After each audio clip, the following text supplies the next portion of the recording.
ভারতীয় জনতা পার্টির সমস্ত গণনা কর্মীকে বলবো একদম সজাগ থেকে সতর্ক থেকে আপনাদের যে প্রসিডিওর আছে যথাসময়ে ঢোকা এবং ঠিকঠাক করে কাউন্টিং করা, আর ইভিএম এর মেশিনে যা আপনার স্কোর আছে তার সেটা আপনার আরও টেবিল পর্যন্ত একই যাচ্ছে কিনা এগুলো দেখে নাও। প্রচন্ড সজাগ সতর্ক থাকা, কোনো চাপের কাছে মাথা নত না করা। আর এবারের কাউন্টিংয়ে যথেষ্ট সময় লাগবে, যেহেতু প্রত্যেকটা হলে সুপারভাইজার আছে, অবজারভার আছে এবং প্রত্যেকটা হলে স্লিপ অবজারভারদের মেলাতে বলা হয়েছে, তাই কোনো রকম গুজবে কান দেবেন না। 18-20টা করে রাউন্ড হবে, অতএব একটা দুটো রাউন্ডে কোথাও আগে পিছে হলে বিচলিত হওয়ার কোনো কারণ নেই। 21-এর অভিজ্ঞতা থেকে অভিজ্ঞতা নিয়ে আমরা আপনাদের সম্পূর্ণ সুরক্ষার জন্য ভিতরে এবং বাইরে ব্যবস্থা নিয়েছি। আপনারা একদম বিচলিত হবেন না। 60 দিন কেন্দ্রীয় নিরাপত্তা বাহিনী পশ্চিমবঙ্গে থাকবে এবং আমরা ভীষণ সতর্ক আছি। আমাদের কেন্দ্রীয় নেতারা এখানে প্রত্যেকে জেলা ওয়াইজ উপস্থিত আছেন। দিল্লি, কলকাতা বিভিন্ন জায়গায় বিজেপি নিজস্ব কন্ট্রোল রুম করেছেন। আমাদের বিচার পরিবারের লোকেরাও আছে, এমনকি সুরক্ষার জন্য আমাদের লয়ার থেকে শুরু করে আমাদের সমস্ত লোকজন কালকে কয়েক লক্ষ লোক বাইরে আপনাদের সুরক্ষা দেওয়ার জন্য পাশে দাঁড়ানোর জন্য থাকবে। 8-10 রাউন্ডের আগে কোনো রকম বিচলিত হবেন না। যেমন আমি ভবানীপুরের ক্ষেত্রে বলি, 77 নম্বর ওয়ার্ড 3, 4, 5, 6 এই রাউন্ডে আসবে 49টা বুথ। 12টা হিন্দু বুথে আমার লিড হবে, 37টা মুসলিম বুথে মমতা ব্যানার্জির লিড হবে। বিচলিত হওয়ার কোনো কারণ নেই। 9-10 রাউন্ডের পরে দেখবেন যে লিডটা ওনার আছে মেকআপ করে আমরা অনেক ভোটে এগিয়ে যাব। এবং জনগণ এই দম্ভ ভেঙে দিয়েছে ইভিএমে। কালকে দম্ভ ভেঙে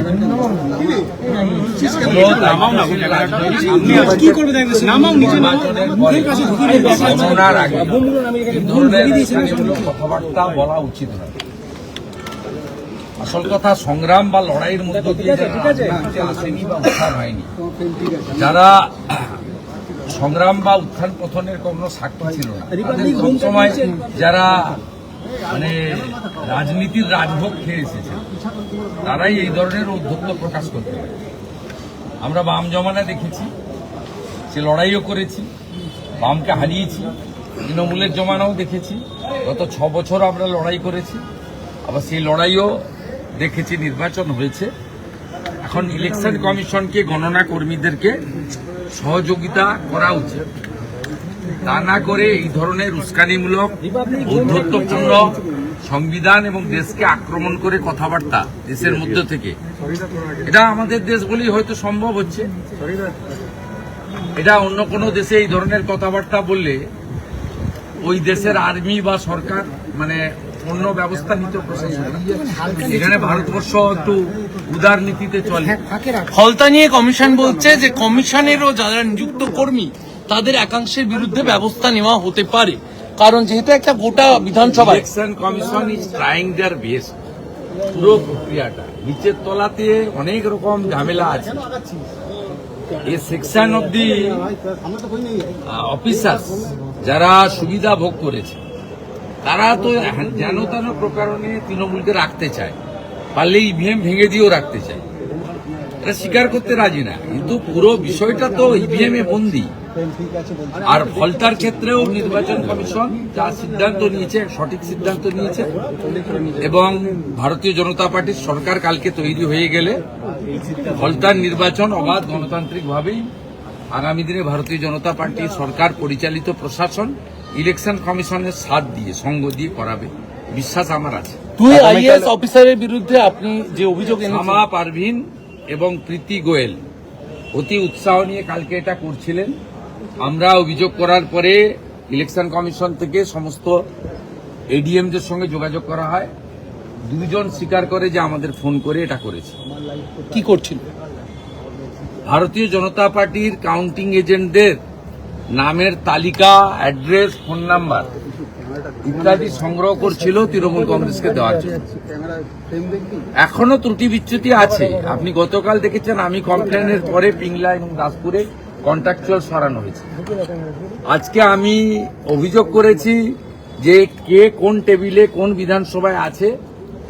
আমাদের সিডিপিও যারা আইসিডিএস এর অফিসার তাদের গ্রুপে পোস্ট হচ্ছে, এটা তো অনৈতিক।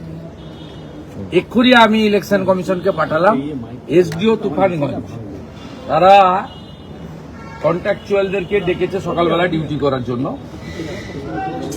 কত আটকাবেন আপনি, কত আটকাবেন? এদের তো একটা শ্রেণীর লোক, এরা এইসব কাণ্ড কারখানা করে চলেছে। ন্যাচারালি এদেরকে এটা আটকানোর জন্য আমাদেরকে লড়াই করতে হচ্ছে প্রতি পদে পদে। আমি আর নামগুলো বলে দিচ্ছি। তুফানগঞ্জের এসডিও করেছে।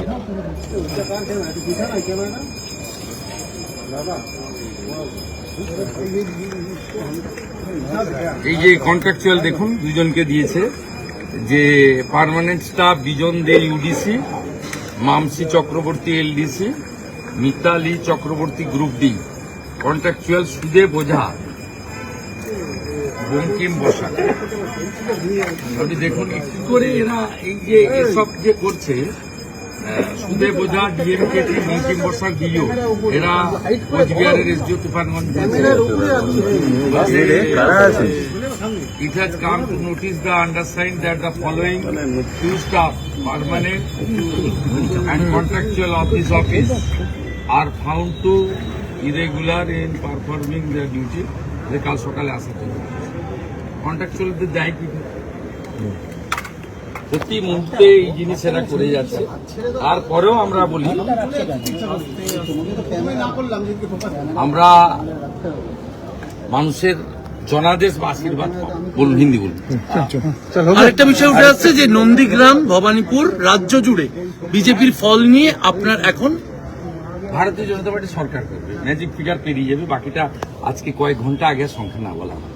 শুনুন, আগামীকাল রাজ্যবাসীর উদ্দেশ্যে কোনো বার্তা দেবেন আগামীকালের জন্য গণনা কর্মীদের উদ্দেশ্যে? ভারতীয় জনতা পার্টির সমস্ত গণনা কর্মীকে বলবো, একদম সজাগ থেকে সতর্ক থেকে আপনাদের যে প্রসিডিওর আছে যথাসময়ে ঢোকা এবং ঠিকঠাক করে কাউন্টিং করা, আর ইভিএম এর মেশিনে যা আপনার স্কোর আছে তার সেটা আপনার ইয়ারও আরও টেবিল পর্যন্ত একই যাচ্ছে কিনা এগুলো দেখে নাও। প্রচন্ড সজাগ সতর্ক থাকা, কোনো চাপের কাছে মাথা নত না করা। আর এবারের কাউন্টিংয়ে যথেষ্ট সময় লাগবে, যেহেতু প্রত্যেকটা হলে সুপারভাইজার আছে, অবজারভার আছে, এবং প্রত্যেকটা হলের স্লিপ অবজারভারদের মেলাতে বলা হয়েছে, তাই কোনো রকম গুজবে কান দেবেন না। 18-20টা করে রাউন্ড হবে, অতএব একটা দুটো রাউন্ডে কোথাও আগে পিছে হলে বিচলিত হওয়ার কোনো কারণ নেই। 21-এর অভিজ্ঞতা থেকে অভিজ্ঞতা নিয়ে আমরা আপনাদের সম্পূর্ণ সুরক্ষার জন্য ভিতরে এবং বাইরে ব্যবস্থা নিয়েছি। আপনারা একদম বিচলিত হবেন না। 60 দিন কেন্দ্রীয় নিরাপত্তা বাহিনী পশ্চিমবঙ্গে থাকবে এবং আমরা ভীষণ সতর্ক আছি। আমাদের কেন্দ্রীয় নেতারা এখানে প্রত্যেকে জেলা ওয়াইজ উপস্থিত আছেন। দিল্লি, কলকাতা, বিভিন্ন জায়গায় বিজেপি নিজস্ব কন্ট্রোল রুম করেছেন। আমাদের বিচার পরিবারের লোকেরাও আছে, এমনকি সুরক্ষার জন্য আমাদের লয়ার থেকে শুরু করে আমাদের সমস্ত লোকজন, কালকে কয়েক লক্ষ লোক বাইরে আপনাদের সুরক্ষা দেওয়ার জন্য, পাশে দাঁড়ানোর জন্য থাকবে। 8-10 রাউন্ডের আগে কোনো রকম বিচলিত হবেন না। যেমন আমি ভবানীপুরের ক্ষেত্রে বলি, 77 নম্বর ওয়ার্ড 3, 4, 5, 6 এই রাউন্ডে আসবে 49টা বুথ। 12টা হিন্দু বুথে আমার লিড হবে, 37টা মুসলিম বুথে মমতা ব্যানার্জির লিড হবে। বিচলিত হওয়ার কোনো কারণ নেই। 9-10 রাউন্ডের পরে দেখবেন যে লিডটা ওনার আছে, মেকআপ করে আমরা অনেক ভোটে এগিয়ে যাবো।